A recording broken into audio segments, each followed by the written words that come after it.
గారిని మాట్లాడాల్సిందిగా కోరుకుంటున్నాము. రఘురామకృష్ణరాజు గారిని మాట్లాడాల్సిందిగా కోరుకుంటున్నాము.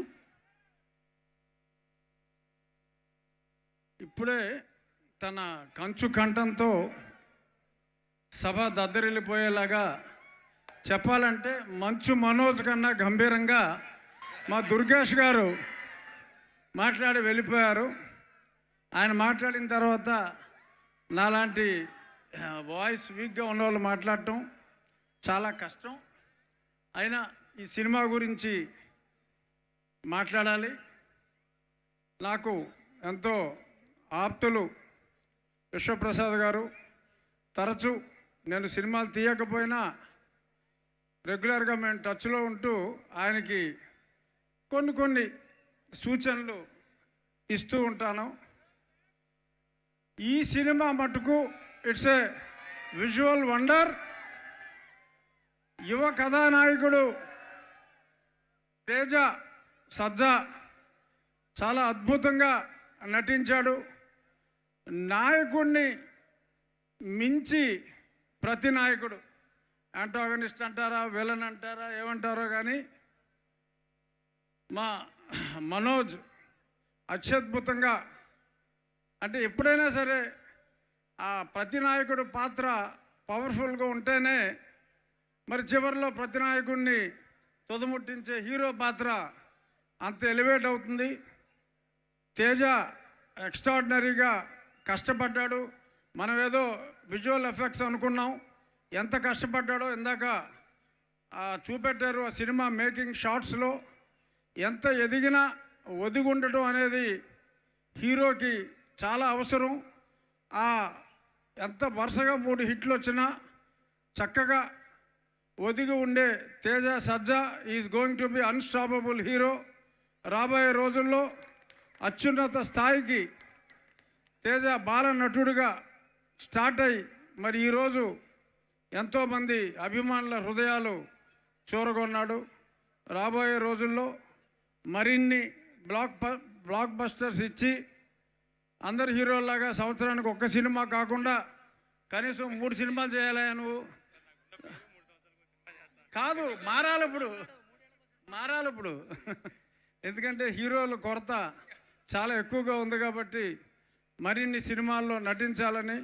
ఇక ఈ సినిమా గురించి వస్తే, ఫ్యాంటసీ సినిమా, జనరల్గా ఫ్యాంటసీ సినిమా అంటే అర్థం లేకుండా ఎలాగైనా తీయొచ్చు. కానీ ఎంతో అర్థవంతంగా ఆ రామతత్వాన్ని కూడా చక్కగా చూపిస్తూ, సర్వశక్తులు కావాలి అంటే ఆ శ్రీరాముని ధనుస్సులో ఉన్న ఆ విల్లుని ఆసరాగా తీసుకుని అత్యద్భుతమైన విజయం, అలాగే ఆ జటాయు సోదరుడు లాంటి ఆ పక్షి సహాయంతో మరి ఆ శత్రువుని ఏదైతే గ్రంథాలు పాపం శ్రీయా గారు చాలా కష్టపడి సేవ్ చేయాలనుకుంటారో ఆ గ్రంథాలని సేవ్ చేయటానికి రామబాణంలోని కాదా అందరూ చూసారా ఇక్కడ, దాన్ని ఆసరాగా చేసుకొని ఒక పక్క రామతత్వాన్ని, అంటే ప్రతి హిందువు కూడా కంపల్సరీగా చూసే విధంగా ఈ చిత్రాన్ని మలచిన కార్తీక్ ఘట్టమనేనికి hats off. Is not an ordinary director. చాలా ఎక్స్ట్రాడినరీగా రామతత్వాన్ని, భక్తుల మనోభావాలు దెబ్బతినకుండా ప్రతి హిందువు చూసి, అంటే స్పృశించాడు అంతే రామతత్వాన్ని, కానీ ప్రతి హిందువు గర్వపడే విధంగా ఇంత అత్యద్భుతమైన సినిమాని తను డైరెక్ట్ చేయటం, సినిమాటోగ్రఫీ, అలాగే బ్యాక్గ్రౌండ్ మ్యూజిక్.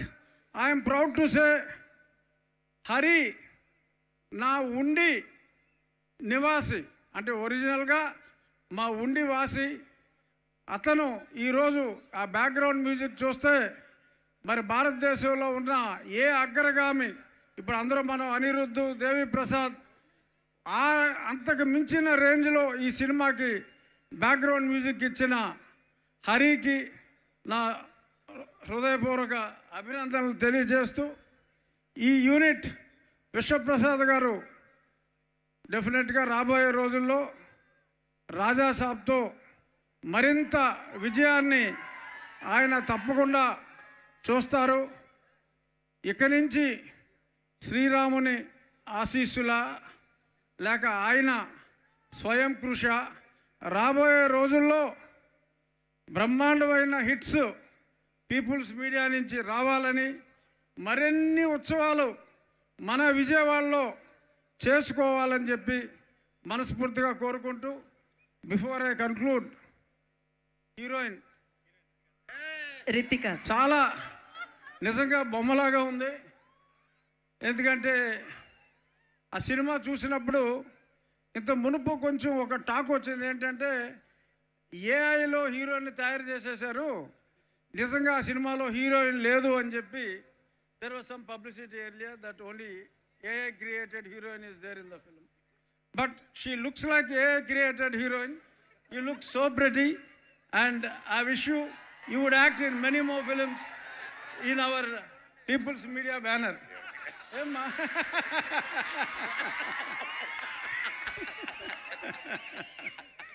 పాపం మా మనోజ్కి ఈ సినిమాలో హీరోయిన్ లేదు, అన్ని మాయలు మంత్రాలు బుష్ బుష్ తప్ప హీరోయిన్ లేదు. అంటే ఆవిడ హీరోయిన్ కాదుగా ఈ సినిమాలో, తల్లి.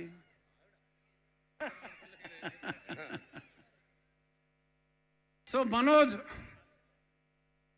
ఇలాగే నాయకుడిగానే కాకుండా ప్రతి నాయకుడిగా మరింత రాణించాలని. ఎందుకంటే మా మోహన్ బాబు గారు మేమందరూ ఎప్పుడో కొన్ని దశాబ్దాలుగా స్నేహితులం కాబట్టి మనోజ్ ఎంత స్థాయికి ఎదిగినప్పటికీ నా దగ్గర బాలుడే.